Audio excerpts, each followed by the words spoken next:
Well, like I said to you, one of the big stories we're covering here at the SABC, of course, is that EFF gathering. And the EFF are meeting. It's the third gathering of theirs that they are walking into a conference. And of course, our reporter, Samkele Maseko, is standing by to update us. He's at Nasrec to tell us a little bit more about this gathering. Talk to us, what's happening there, Samkele? Is it a bit too early to see too much right now? But I imagine there's a lot to get through.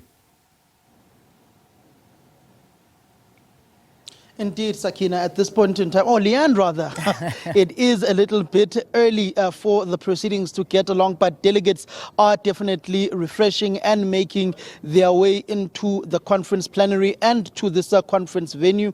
It is scheduled to start at 9 a.m. sharp. That would mean the leader of the Economic Freedom Fighters, Sihle Lonzi, may take to the podium at around 10 o'clock this morning. But last night they had their last Central Command team meeting where they deliberated on the credentials, where the Credentials Committee gave the credentials report to the CCT, how many voting delegates there would be, how many guests have been invited. But I am with Sihle Lonzi, who is the president of the EFF Student Command and a newly sworn in member of Parliament. Mr. Lonzi, how many delegates are anticipated to attend this third National People's Assembly of the Economic Freedom Fighters? No, thank you very much, and good morning to the South Africans and viewers at home. We received the report from the Deputy Secretary General yesterday in our last CCT. However, she did say that registration will be going on for another hour or so to allow for people who may have been delayed on the road to make it in time so that everyone can register. We'll look at an odd 2.5 yesterday, but that's inclusive of non-voting delegates as well. So I think it is only today, once the registration period has been closed, where we're going to be able to get a proper breakdown of how many delegates do we have, how many of them are voting delegates, and how many of them are our guests.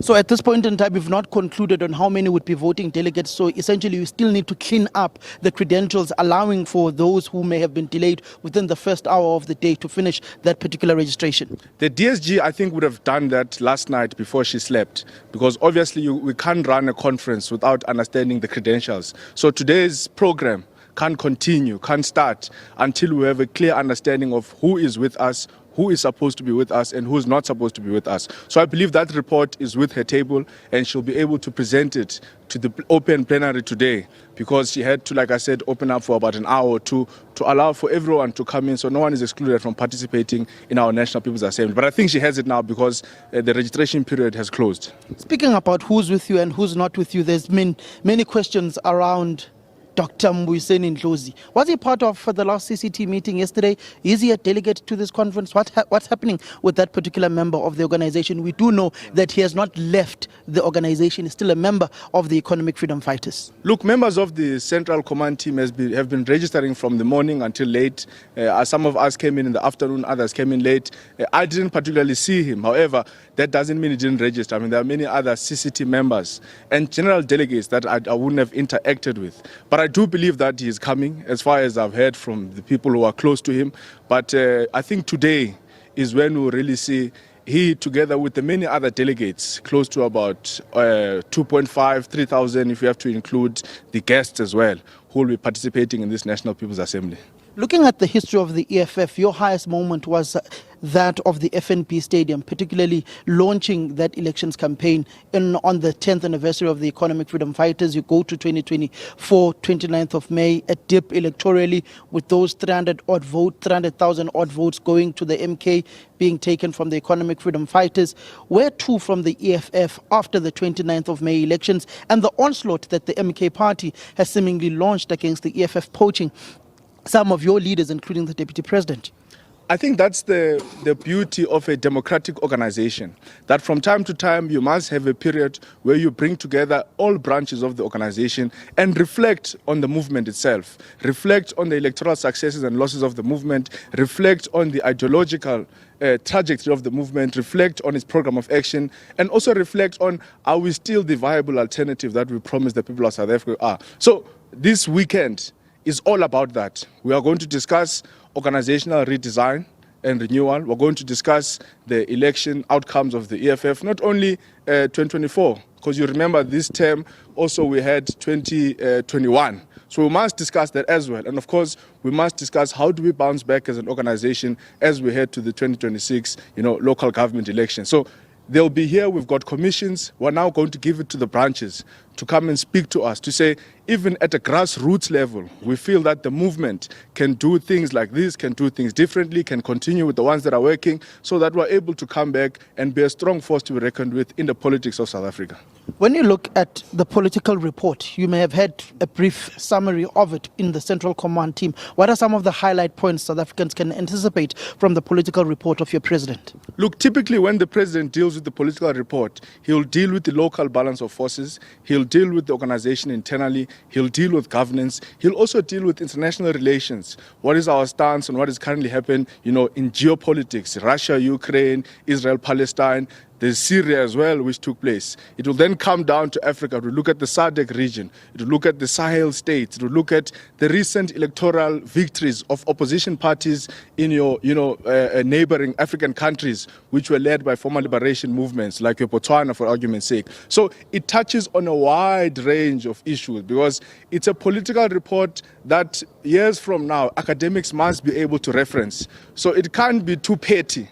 So South Africans must not expect anyone's name to be mentioned. So anyone whom we don't think must form part of history is not going to be mentioned on the report. It's going to be a high-level report, extremely ideological, extremely critical, very theoretical, but also deal with critical issues that are affecting South Africa in the current and also organizationally. So we're looking forward to the political report from the president. So the political report won't feature your nemesis on X, your former deputy president? We don't know who that is. The report will deal really with very key ideological issues that are confronting our movement.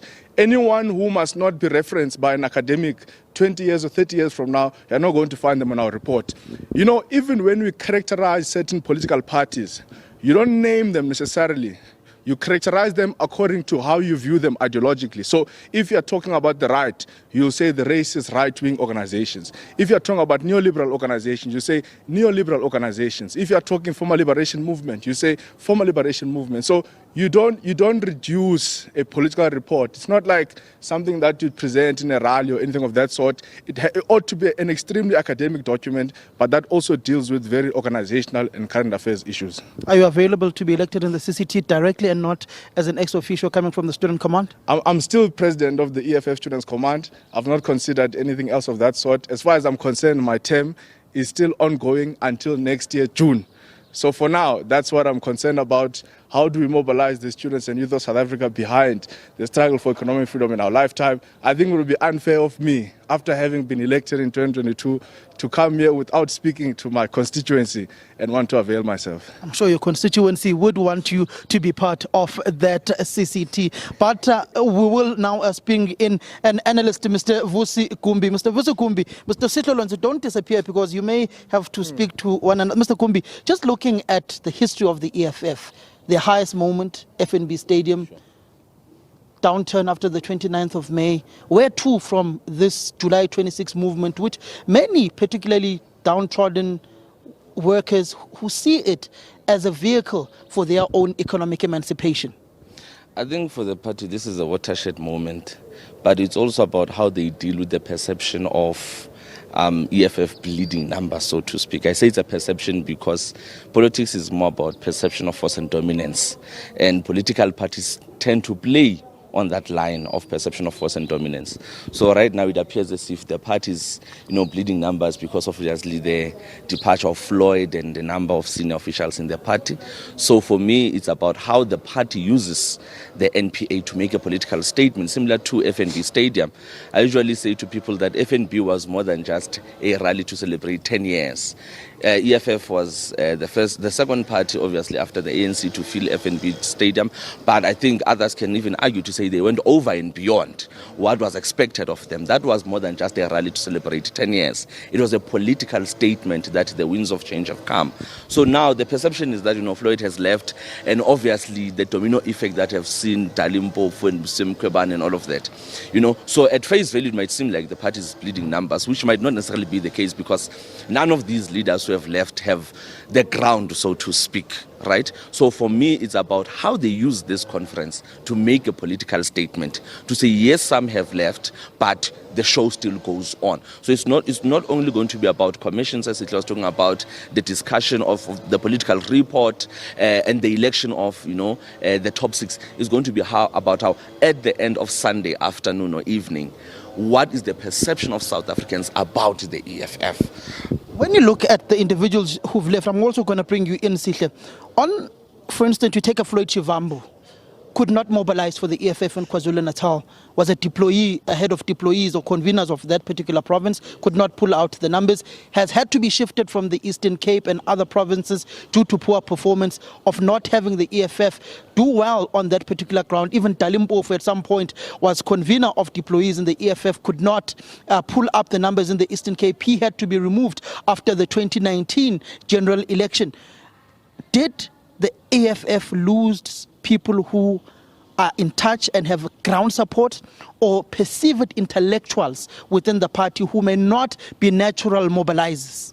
No, I mean, for me, and I stand to be corrected, they do not have the numbers because, for example, Floyd was deployed to KZN and they did bad there. To say they did bad is an understatement, right? So they left people who are senior officials, who are well known in public, but do not necessarily have their ground. So there is no way that we can link the growth, the decline of the EFF rather, to the departure maybe of Floyd and others. They do not have the ground, and they did not play any vital role when it comes to the ground. They may have played one role or another organizationally, but from a numbers point of view, from a ground point of view, I don't believe that Floyd or any of the people that have left have the ground. At some point, I think the previous conference, Dalimpofu didn't even meet the threshold to contest, to be on the ballot for deputy president. So that tells you about the relationship between the leaders who have left the EFF and the ground forces. So I always even make an argument to say, yes, the EFF might have declined, but if you look at where it declined, we might look into those disgruntled ANC voters who, after the election of Ramaphosa, were trying to find a home, and obviously the emergence of the MK then made it easy for them to defect back to where they would have normally went if the MK was there in 2019. So for me, it's about how the EFF remains intact and moves past this watershed moment and dispels the myth that the party's bleeding numbers is the end of an era and all of those things. So it's going to be important to say these people might have left, but the party still goes on. There is that perception that Floyd Shivambu being an intellect and all of that, but it's up to the EFF to show how others like Sihle, the president of the Student Command, can take up that baton and dispel that myth. In 1 second, Sihle, who's going to be deputy president, Godrich Kati or Mbuseni Ndlozi? I think that is up to the delegates of the Third National People's Assembly. I am a voting delegate myself. If you look out for me, you'll be able to see who I'll be putting up my hand for inside the plenary. Who will you be voting for? You'll find out inside the plenary. Well, the saying is try me boys, and that try me boys goes for Godrich Kati. No. So all branches and structures of the EFF. So just to touch on the point very quickly before you run away from us. You see, Ipsos gave us a very important indicator very early in the year and said from the first year the EFF was formed until the 10th year, the EFF leaders were more popular than the organization. I think that was a cause for concern because it meant that you had an organization which was centered around the personalities of its leaders. And when those leaders leave, the organization struggles. But when Ipsos then said to us in February, the EFF is now starting to be a much more popular brand than the personalities of the leaders. That's why you are seeing that even when people like Floyd are leaving, the organization itself at a grassroots level is not that affected. Why? Because we've been able to establish ourselves as a big brand. So you're going to find that brand taking decisions on who becomes the next deputy president of the EFF. Thank you very much. Thank you very much, Mr. Sihle Lonzi. In fact, one may say the EFF did not decline. It grew by about 1.2%, 1.3%, with those 300,000 numbers of KwaZulu-Natal, which belonged to Jacob Zuma, by the way, because those particular numbers members were disgruntled with Cyril Ramaphosa. So it was a marginal growth, but also a marginal decline looking at the electoral fortunes of 2019. But the leader of the EFF, Julius Malema, will highlight some of those particular points in his political report, taking it back to how there was a traditional base of Jacob Zuma in KwaZulu-Natal. But we have to pay the bills, and indeed later on we will take that political report of Julius Malema live on the SABC. For now, let's pay our bills.